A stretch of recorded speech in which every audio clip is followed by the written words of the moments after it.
hay un aspecto que es fundamental y es cómo enseñar las habilidades de inteligencia artificial, es decir, cómo trasladar a los profesionales de sanidad, médicos, enfermeros, fisioterapeutas, etcétera, estas habilidades que son imprescindibles. Cómo usar la inteligencia artificial para enseñar a los médicos jóvenes que están en las escuelas de medicina.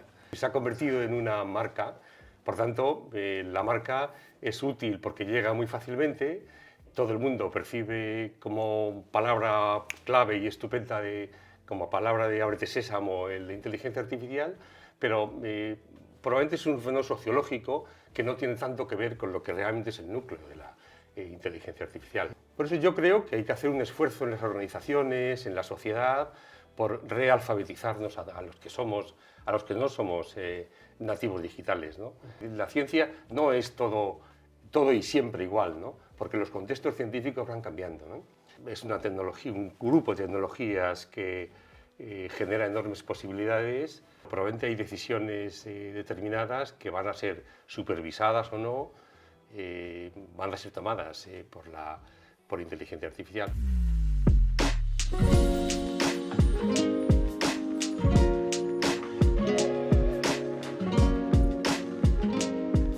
Juan Cabello, bienvenido. Un auténtico placer contar con tu presencia en este podcast de tecnología y salud. Queremos hablar contigo de muchas cosas, de inteligencia artificial, pero también de en qué estás trabajando, en qué estáis trabajando tú y tu equipo o vuestros compañeros. Y para empezar, yo prefiero que te presentes tú antes que yo. Más que nada porque me voy a equivocar seguro, tu currículum es muy extenso. ¿Y qué rasgos me definirías de un poco de tu profesionalidad y hasta dónde has llegado? ¿Dónde estás? Ya, pues en primer lugar, gracias por invitarme a estar con vosotros. Es un placer también el compartir este rato con vosotros y con los oyentes. Yo soy un cardiólogo reconvertido a epidemiólogo clínico porque fui fichado por el Carlos III allá en los años, al principio de los años 90. Y me entrenaron en epidemiología clínica, que es la aplicación del método epidemiológico a la resolución de problemas de la actividad clínica. Es decir, la epidemiología general trata de poblaciones, la epidemiología clínica trata de pacientes, posibles pacientes y desenlaces de pacientes, ¿no? Entonces, después de trabajar durante años en epidemiología clínica y organizar la unidad de investigación del Hospital General Universitario de Alicante, ahora el Dr. Balmis, afortunadamente, porque creo que es una buena idea el cambio de nombre, pues fui enviado por una beca del FIS a Oxford, donde participé en aprender cómo se estructura y cómo se prioriza la investigación en salud, y tuve la suerte de coincidir con Dave Sackett, con Ian Chalmers y con Muir Gray, que son las tres personas que fundaron el Centro para la Medicina Basada en la Evidencia de Oxford, del que formo parte desde entonces, ¿no? De vuelta a casa, pues contacté con un programa que se llamaba Critical Appraisal Skill Program, que enseñaba a los médicos, gestores, enfermeros y a todas las personas del sistema de salud británico a tomar decisiones y a leer críticamente los estudios. Aprendí sus técnicas y las reincorporamos aquí en España, aprovechando la red de epidemiólogos clínicos que ya había construido el Carlos III, ¿no? Eso es CAS en el fondo. Y yo me jubilé hace 2 años de ver pacientes en el Hospital General, pero me dedico con intensidad a la enseñanza y a la investigación en docencia de medicina basada en la evidencia. Esto es en esencia lo que soy, es decir, un friki que se dedica a enseñar y a investigar.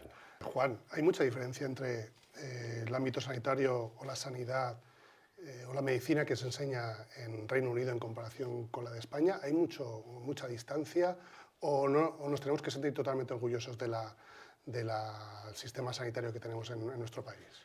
Yo creo que son 2 niveles distintos. Yo creo que el sistema sanitario británico tiene unas fortalezas, como su universalidad, como que es una especie de sello y esencia del British, tanto del British como del escocés, ¿no? Son sistemas muy poderosos y que están vinculados a una larga tradición de estado de bienestar, ¿no?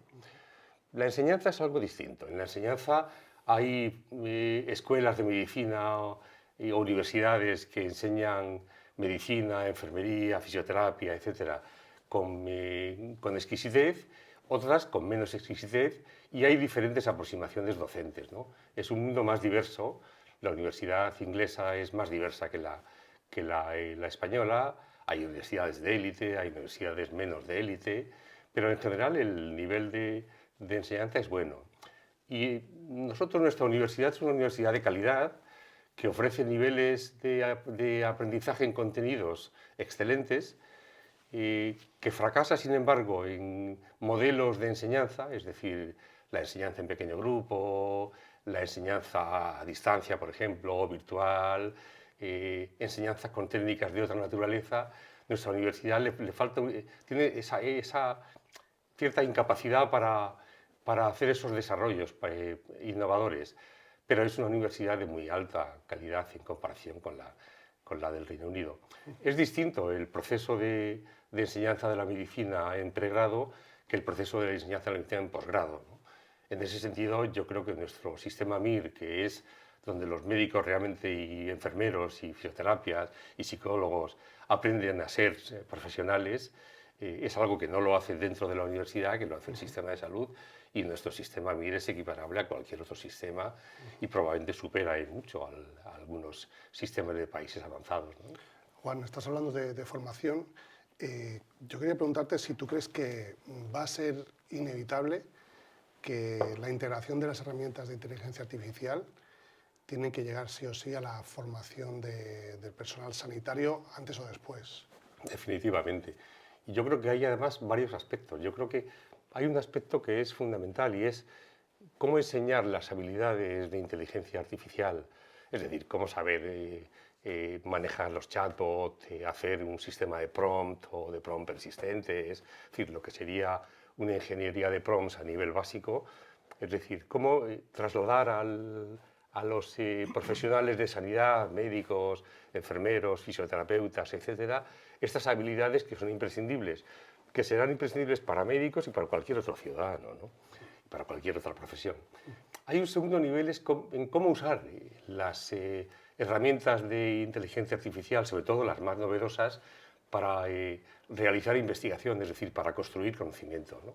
Que en ese sentido yo creo que por lo menos un subgrupo de los profesionales van a construir conocimiento y necesitan de aprendizajes en esas habilidades. Son aprendizajes un poquito más complejos, ¿no? Y luego yo creo que hay una reflexión que es global, es decir,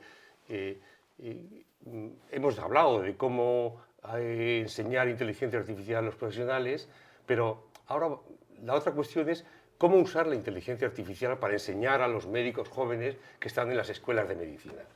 Es decir, este es un reto que todavía no se ha abordado, pero a mí este reto me parece absolutamente esencial, ¿no?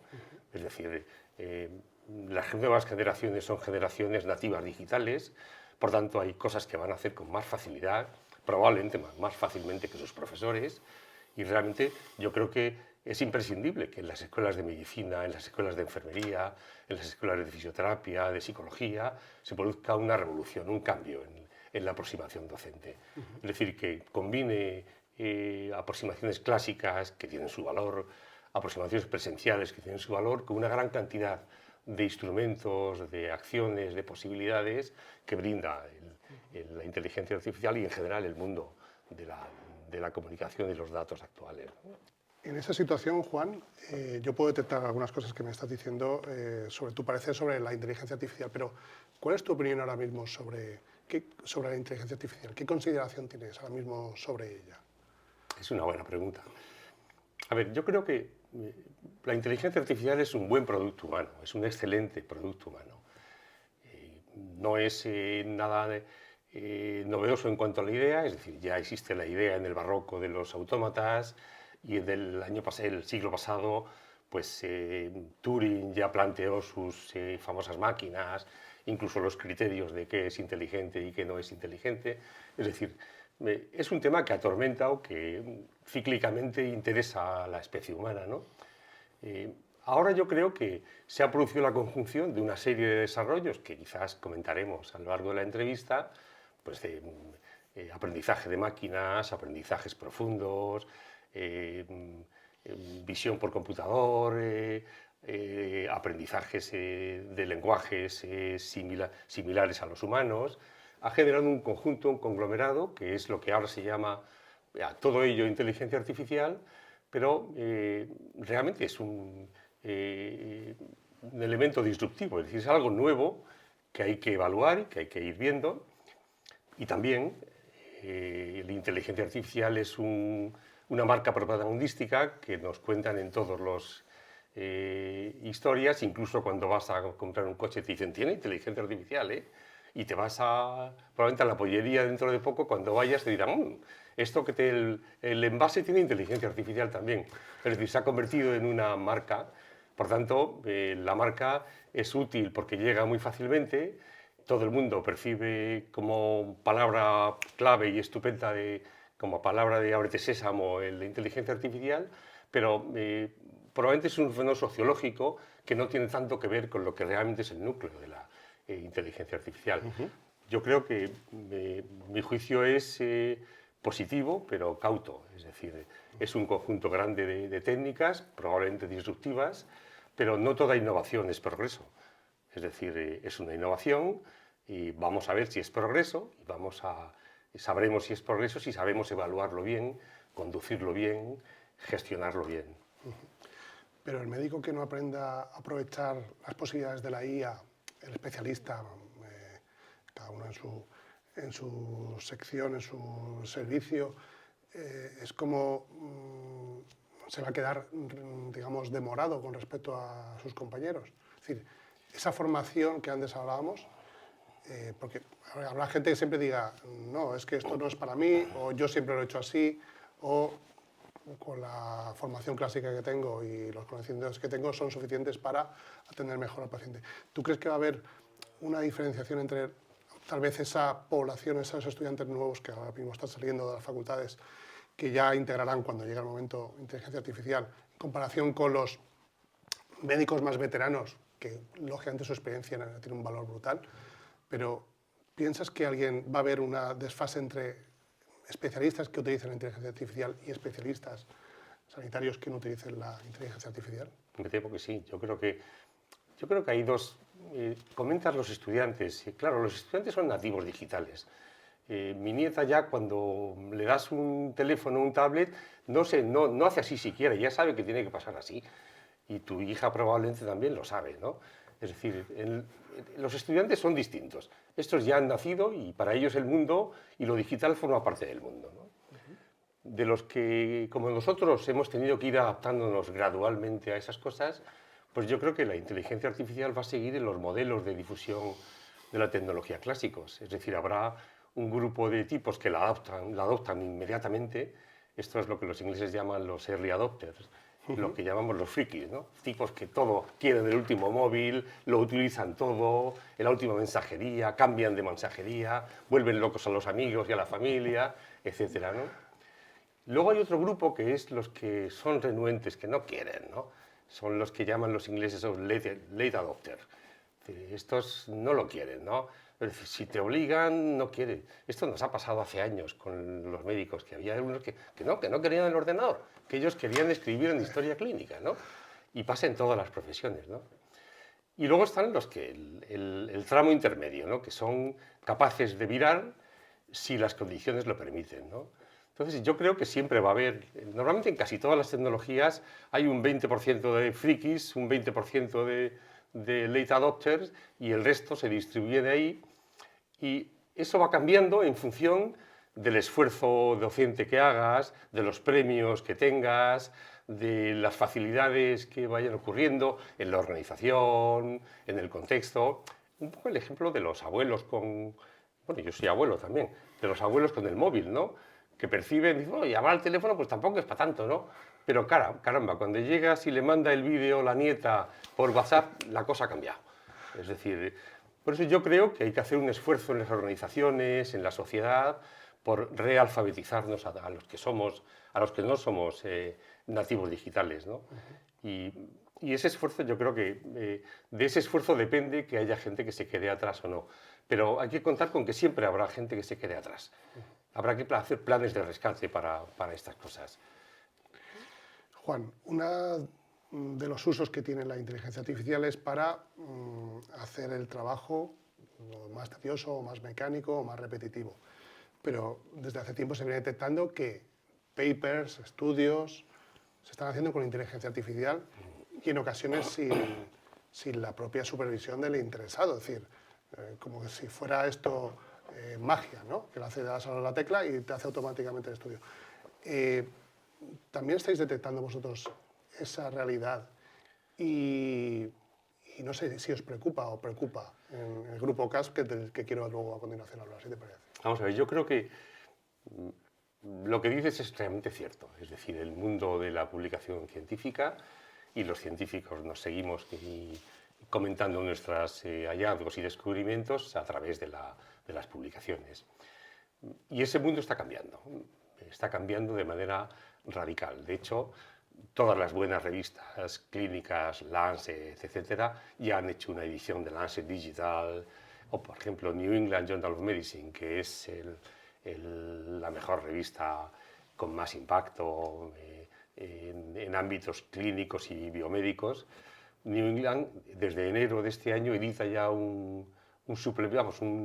sección de la revista, una nueva revista, realmente, un nuevo titular, que se llama New England Journal of Medicine AI, es decir, dedicado solo a inteligencia artificial, ¿no? Esto realmente es relativo, es decir, las editoriales se han percatado de eso. También se han percatado de que hay artículos tramposos que es capaz de hacer los ChatGPT y ya tiene sus modelos de detección, porque es detectable, ¿no? Es decir, porque al fin y al cabo lo que hace ChatGPT es lo de un alumno mediano que está razonablemente informado, pero no entiende bien las cosas aún, ¿no? Entonces, yo creo que eso está cambiando. También está cambiando que las revistas están generando ya requerimientos y checklists de requerimientos para enviar artículos de inteligencia artificial. Esta es una de las cosas en las que estamos investigando nosotros sobre los guías de reporting para reportar estudios de inteligencia artificial. Yo creo que además las revistas se encuentran con un problema y es que tampoco hay muchos referees. O sea, el modelo general de las revistas es que los pares, los iguales, evaluamos a los iguales. Es decir, no ha demostrado grandes cosas, pero es el modelo científico. Es decir, te valoran tu estudio gente que sabe lo mismo que tú, ¿no? Entonces, hay problemas en las editoriales porque todavía no hay referees suficientemente bien formados en detectar los problemas que tiene la inteligencia artificial y que quizás comentaremos posteriormente, ¿no?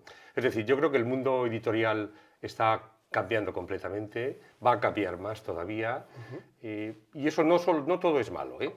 Es decir, también es verdad que esto genera una explosión de publicaciones, esto genera inevitablemente la necesidad de hacer síntesis de esas publicaciones, revisiones sistemáticas de esas publicaciones, y también la inteligencia artificial ayuda a eso.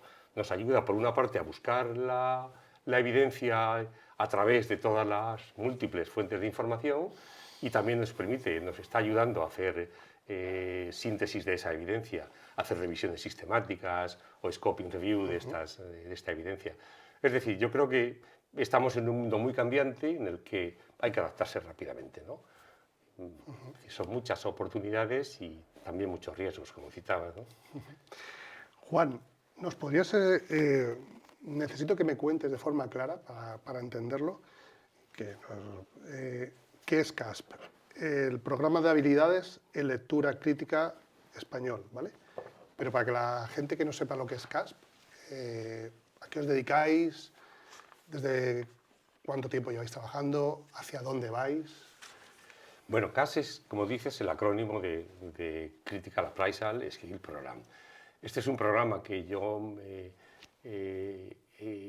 lo que hace la casualidad, la serendipity, ¿no? Coincidía cuando yo en mi estancia en el Instituto de Ciencias de la Salud de Oxford, el despacho de al lado lo ocupaba CAS, el despacho al lado del mío, ¿no?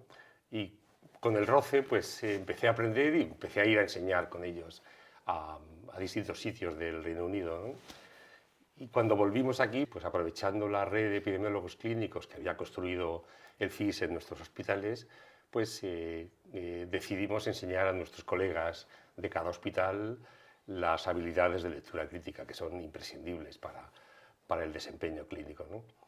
Entonces generamos una organización con la ayuda del grupo de Oxford, pero que tenía entidad jurídica propia aquí en España y que formaba parte de una estructura multinacional en la que pues enseñamos en países americanos, en Egipto, hasta en Irán incluso fuimos, ¿no? Cada grupo ha ido teniendo su evolución y CAS llevamos, pues, este año cumple su 25º aniversario, es decir, llevamos 25 años enseñando, hemos enseñado a más de 10.000 clínicos entre médicos, enfermeros, fisioterapeutas, psicólogos, etcétera, y seguimos haciéndolo. En algunos hospitales es una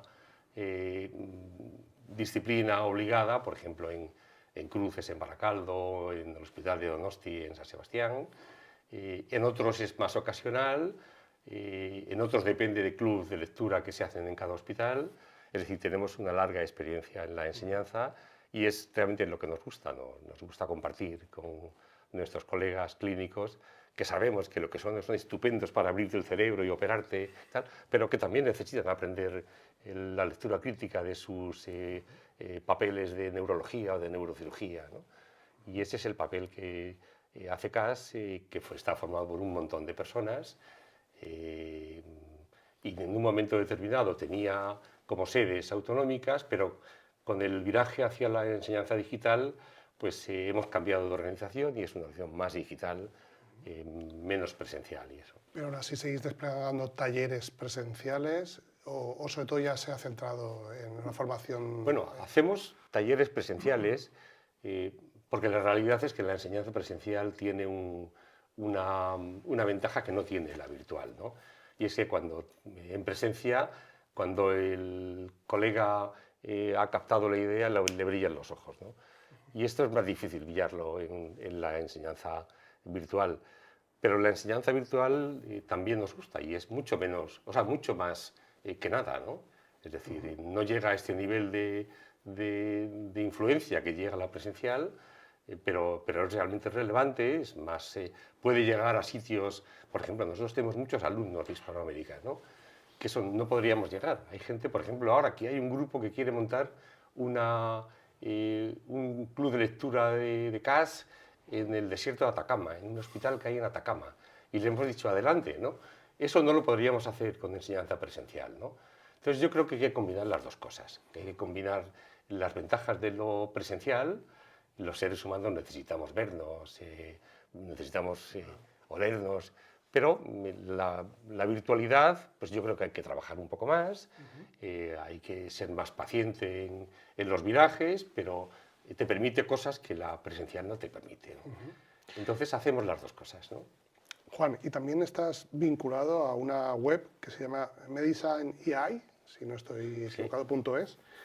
¿Qué es esto? Cuéntanos. Bueno, esto es también, ya somos una organización non-profit, parece que somos reincidentes en non-profit. Esto es un grupo de 5 personas en estos momentos, que somos todos, tenemos todas largas trayectorias, ¿no? De investigación, de enseñanza. Pues hay profesores de la Universidad de Murcia, de la Universidad Complutense, de la Universidad de Santander, algunos gestores de sociedades científicas. En definitiva, somos 5 personas que creíamos que hace un año y pico, cuando empezamos a hacer reuniones informales, que había que intentar coordinar la sabiduría clínica con las nuevas evidencias procedentes de la inteligencia artificial, y percibíamos que la clínica, lo de la inteligencia artificial, nos resultaba un poquito incómodo, ¿no? Y nuestra tarea es intentar aproximar los dos mundos, el mundo de la inteligencia artificial y el mundo de la clínica, entendido de manera seria y por gente que llevamos largas trayectorias de trabajo en investigación y en docencia y en cuidado de los pacientes, ¿no? Entonces, organizamos estos debates, nos aclaramos primero nosotros, aprendimos mucho unos de otros y decidimos empezar a construir la web, que tiene la misión de ser un punto de encuentro y de generar elementos de debate, ¿no? Por ejemplo, el blog que tiene nuestra web es un blog muy recomendable, donde hay intervenciones de personas muy relevantes, de rectores de universidad, pero también de bioeticistas como Diego Gracia, o de clínicos como Federico Soriguer, de clínicos también de a pie, colegas de CAS, que a veces unos hablan estupendamente de temas muy relevantes, y otros simplemente lo que transmiten en el blog es su inquietud. Hombre, esto es interesante, quiero aprenderlo, no sé cómo, pero me incomoda, ¿no? Pero eso nos vale también, nos vale para generar este debate, porque al fin y al cabo un foro es para que tenga input desde diferentes perspectivas, ¿no? De 360 grados al fin y al cabo, ¿no? ¿Por qué es tan necesario enseñar a los clínicos a leer críticamente los estudios de inteligencia artificial clínica? Un poco volviendo también con lo que antes comentábamos. ¿Por qué es imprescindible? A ver, yo te respondería de dos maneras. Primero, ¿por qué es importante leer críticamente?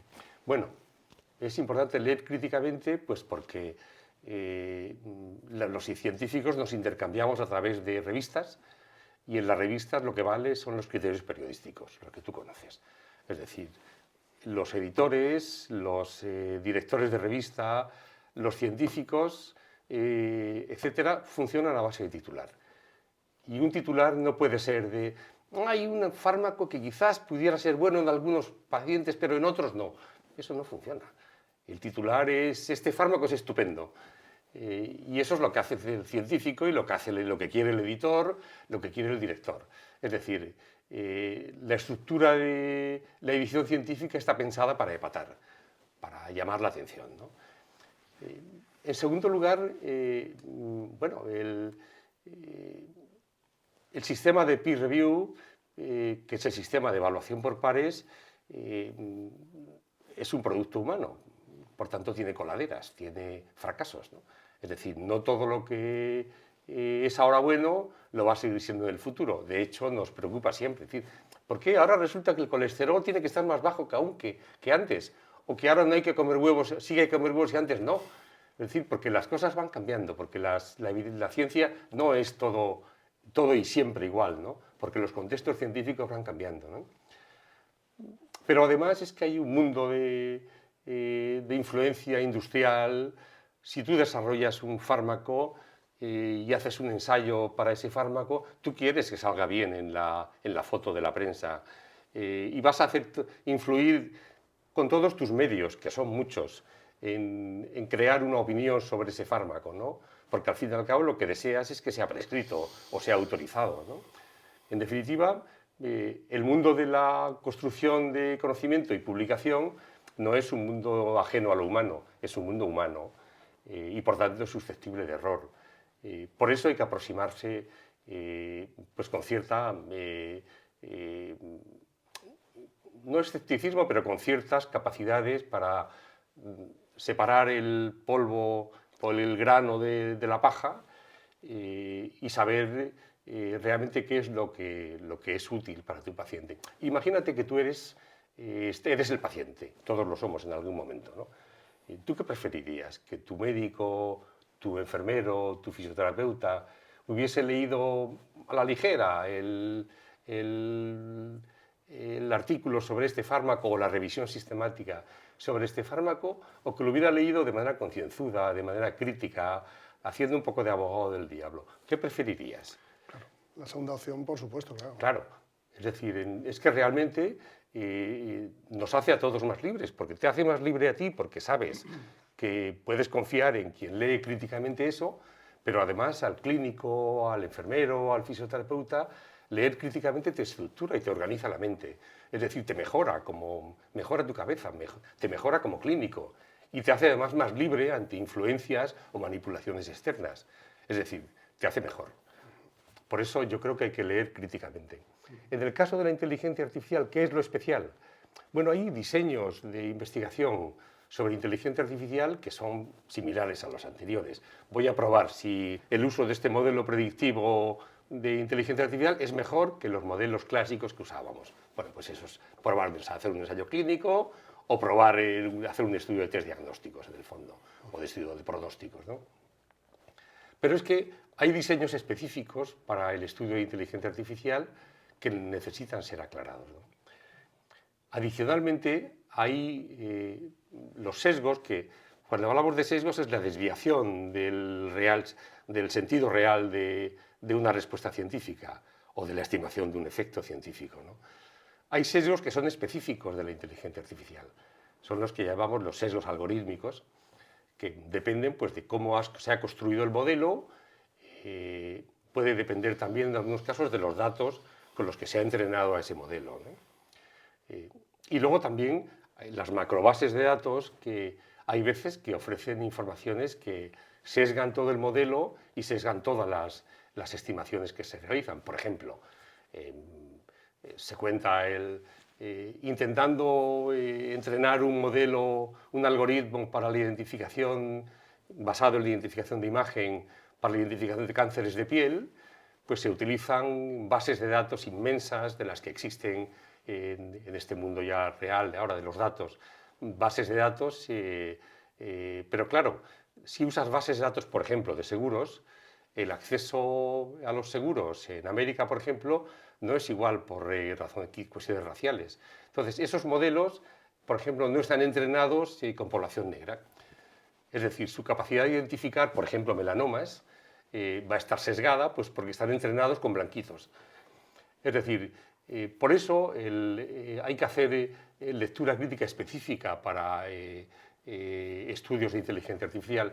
Y esto es algo que todavía no está haciéndose. Estamos precisamente trabajando en este asunto, ¿no? Es decir, en elaborar los guías de reporting, en elaborar las guías de identificación del riesgo de sesgo de estos estudios. Este es un tema realmente candente, es lo que yo he presentado hace una semana en Barcelona, ¿no? Este es un tema en el que tenemos que progresar, pues y tenemos que enseñar a los médicos actuales y a los médicos del futuro no solo a leer críticamente la evidencia de siempre, sino a leer críticamente la evidencia actual y futura, ¿no? A ti como especialista, como cardiólogo, como médico, sanitario, ¿te preocupa el futuro que se pueda abrir con las cuestiones precisamente que tú has dicho de sesgos, ética, inteligencia artificial y datos privados del paciente? Esa combinación que puede ser demoledora si se utiliza mal, pero también puede agilizar y avanzar mucho y ahorrar mucho tiempo. ¿A ti te preocupa el mal uso o el buen uso de la IA combinado con la ética y los datos privados de los pacientes? Sí, yo creo que ese es un tema, pese a las leyes de protección de datos, que sabemos que bueno, nos siguen llamando por el teléfono las empresas, ¿no? En fin, a mí me parece que es un tema preocupante que está regulado por ley, pero todavía no hay suficiente inspección, no ha calado del entramado social, ¿no? Todavía es fácil identificar datos de personas, ¿no? Incluso datos de cierta reserva, ¿no? A mí me parece que ese es un tema crucial, ¿no? Luego yo creo también que hay otro elemento, el elemento de la ética en relación con el conocimiento que se genera de la inteligencia artificial, que ese es un tema muy relevante. De hecho, una de las cosas que hemos visto en el estudio que hemos hecho recientemente, en la Scoping Review de instrumentos de evaluación del riesgo en inteligencia artificial, es la preocupación que hay por la corrección ética de los modelos de inteligencia artificial. Esto que comentaba de las personas de raza negra tiene que ver con muchas otras situaciones de desfavorecidos sociales que tienen repercusión sobre el conocimiento que genera la IA. Es decir, esto es lo que se ha llamado corrección ética del modelo, o en inglés fairness of the model, ¿no? Y es realmente un problema muy interesante que está generando además una gran cantidad de investigación en sociólogos, en ingenieros, en las personas y en los reguladores de inteligencia artificial. Yo creo que definitivamente es una tecnología, un grupo de tecnologías que genera enormes posibilidades, genera posibilidades que predecimos, posibilidades que aún no somos capaces de predecir, e igual con los riesgos. Hay riesgos que predecimos o somos capaces de imaginar, y probablemente hay riesgos que aún no imaginamos pero que pueden estar. Es decir, es un equilibrio, ¿no? Es decir, el equilibrio que tiene toda innovación, ¿no? Es decir, a ver si esta tabla es la que se va a romper cuando camino, ¿no? Yo creo que es muy buen comentario, yo creo. Lo que te voy a pedir es muy complicado, porque es un ejercicio de vaticinio, ¿no? ¿Cómo crees que va a transformar la inteligencia artificial, sobre todo pensando en el paciente, ¿no? Uno llegará a un hospital asistido por inteligencia artificial en prácticamente todos sus procesos, desde que a lo mejor te encuentres con un chat vocal o una pantalla donde ya verbalmente le indicas vengo por urgencias por esta cuestión, hasta que te asista un médico especialista donde la guía está tomando notas ya automáticamente, no tiene que teclear nada el médico, le hace el resumen de lo que ha dicho el paciente, ya le proporciona una orientación de tratamiento a partir. ¿Tú cómo crees que va a transformar la IA el sistema sanitario aquí en Europa? No te digo en Estados Unidos de momento. Bueno, yo creo que va a ser absoluta la transformación, ¿no? Yo creo que como tú dices, es decir, la IA es capaz de hacer un resumen de la conversación de una entrevista clínica, es capaz de tener, además, antes de empezar a hacer el resumen, de haber visitado los registros del paciente y de haber hecho un resumen de esos registros del paciente. Va a ser capaz de mediar entre la relación entre tu paciente, tu cita, la hora, el no sé qué, etcétera. Sin duda esto va a cambiar y esto yo creo que eso es claramente inevitable, ¿no? Hay un tema límite que es el de quién decide, ¿no? El tema de la decisión, ¿no? Ese tema yo creo que progresivamente va a cambiar. Yo creo que en el futuro, ahora nos cuesta un poco de trabajo, pero probablemente hay decisiones determinadas que van a ser supervisadas o no, van a ser tomadas por inteligencia artificial. Y esto no va a ocurrir solo en medicina, esto va a ocurrir también en la judicatura. Va a haber sentencias que a lo mejor son supervisadas y a lo mejor si son banales no son supervisadas, ¿no? Pero va a ocurrir también en las finanzas, es decir, de hecho, cuando el Banco Central Europeo va a subir los tipos, ya todos los modelos lo saben, es decir, que va a subir los tipos. Es decir, probablemente el Banco Central dice que sí, lo que dicen los modelos, ¿no?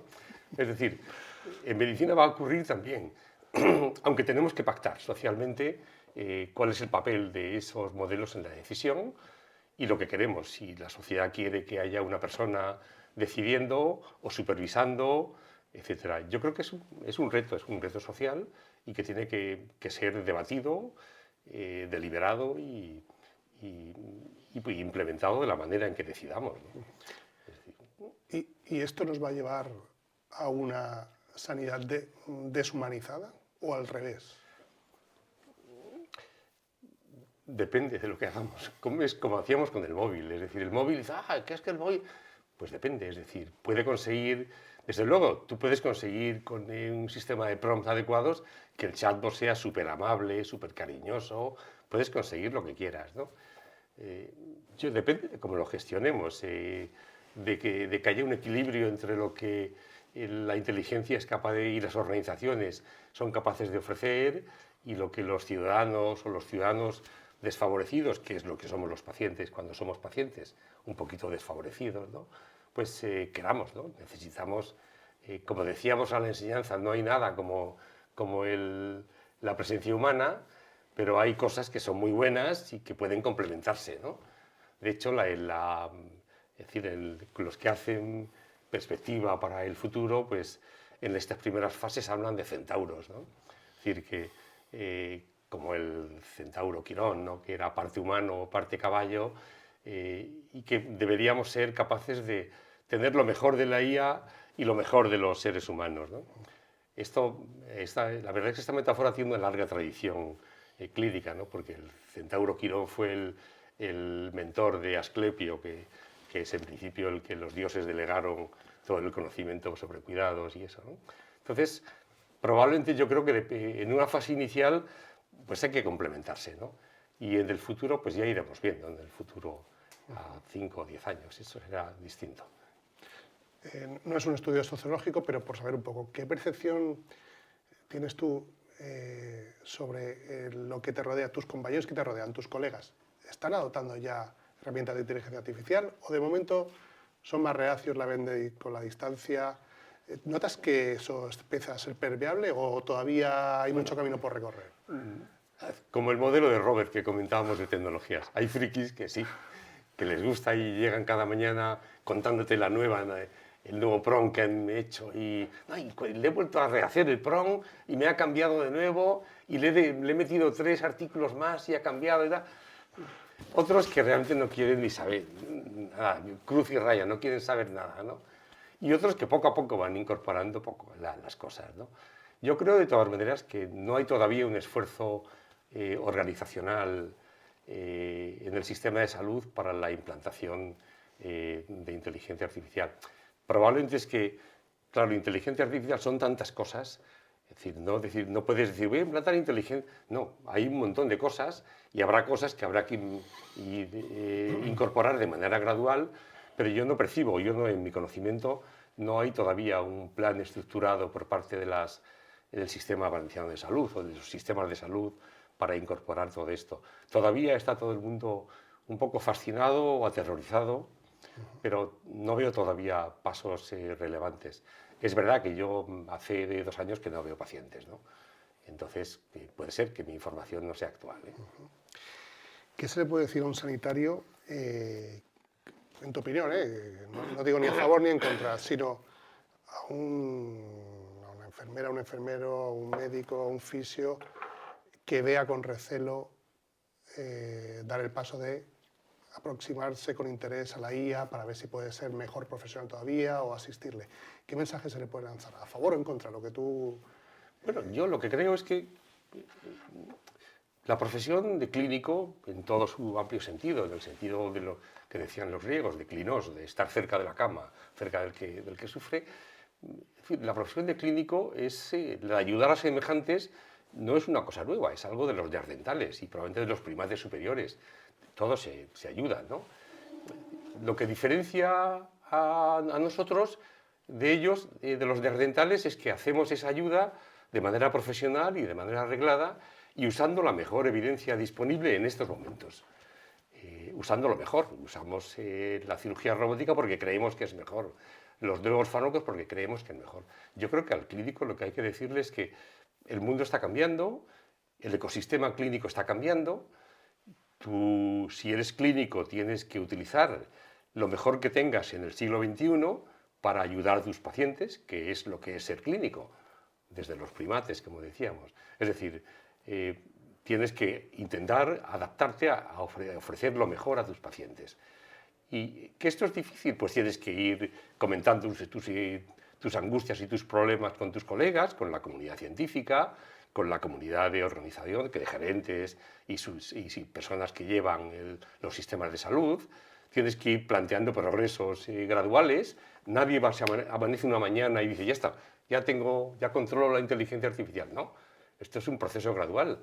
Pero es que el mundo inevitablemente nos está rodeando, el ecosistema está cambiando y el ecosistema clínico es una variante, un caso particular del ecosistema general, ¿no?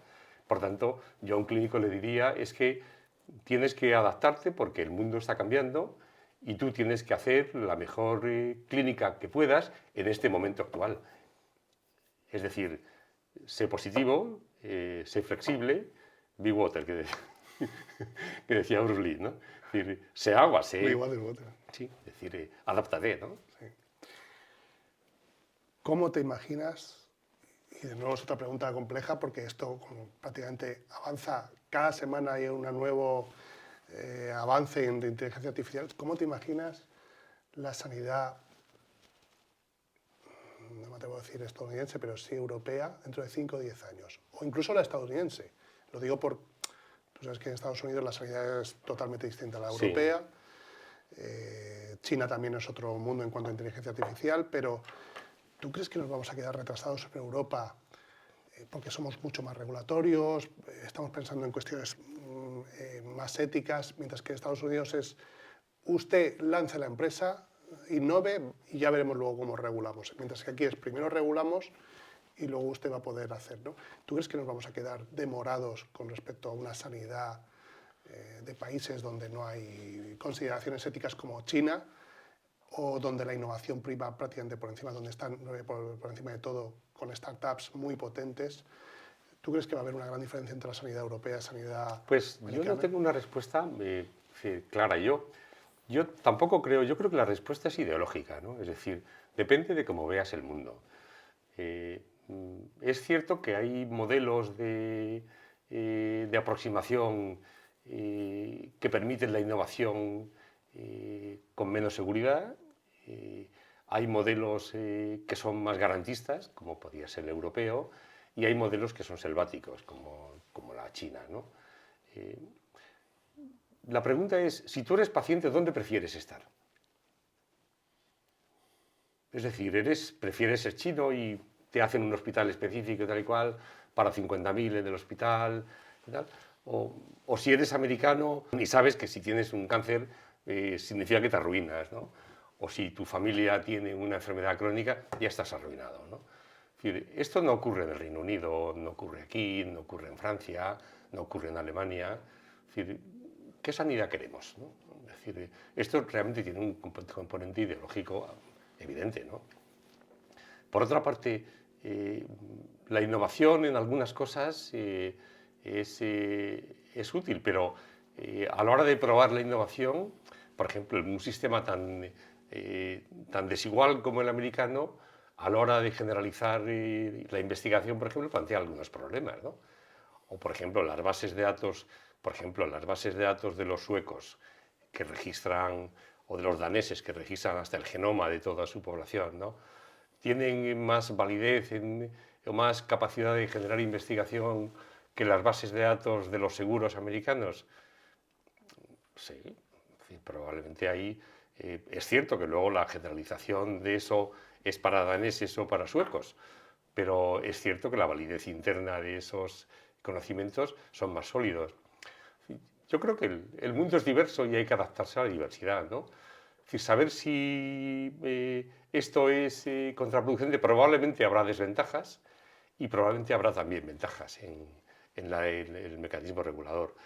Yo creo que también depende de cómo sean de avanzadas las sociedades. Es decir, una sociedad avanzada permite que tus datos sean utilizados de manera desregulada, tus datos genéticos, los de tu familia, permiten que en función de tus datos genéticos tú tengas un trabajo o te lo nieguen desde el principio, no entres ni siquiera a formar parte, que eso ocurra con tu hijo y que no sea admitido en un colegio y dices, bueno, este niño se va a poner enfermo muchas veces, o este niño no, o le hemos hecho un test de inteligencia y no es suficientemente listo, ¿no?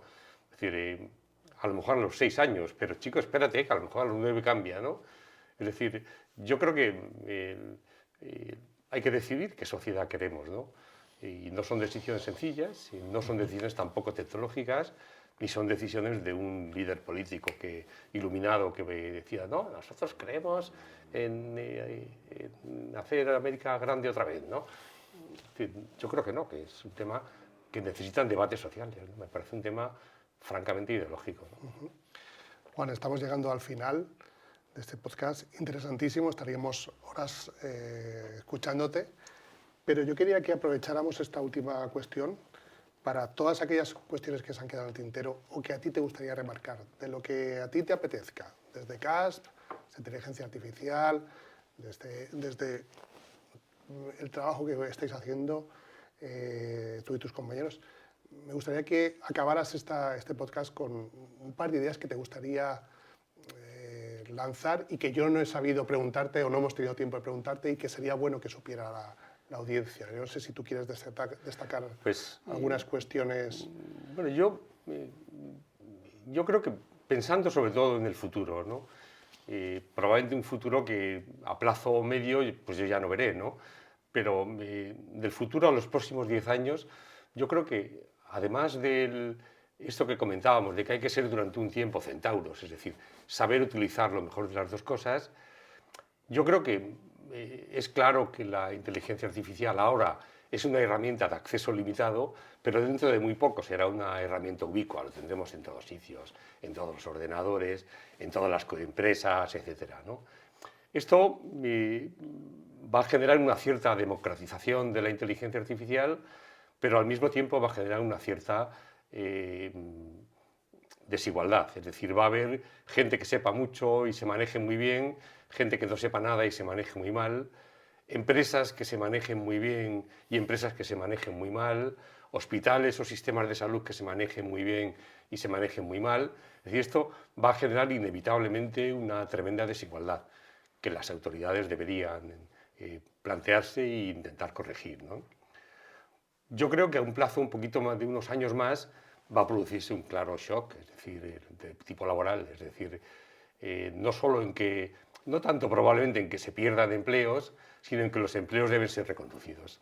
Es decir, se necesitarán otras habilidades distintas para ejercitar ese empleo en este contexto nuevo, ¿no? Y yo creo que hombre, las poblaciones nuestras envejecen mucho, cada vez la necesidad de cuidados va a aumentar. Es decir, yo no percibo como un horror, como un peligro la pérdida de puestos de trabajo.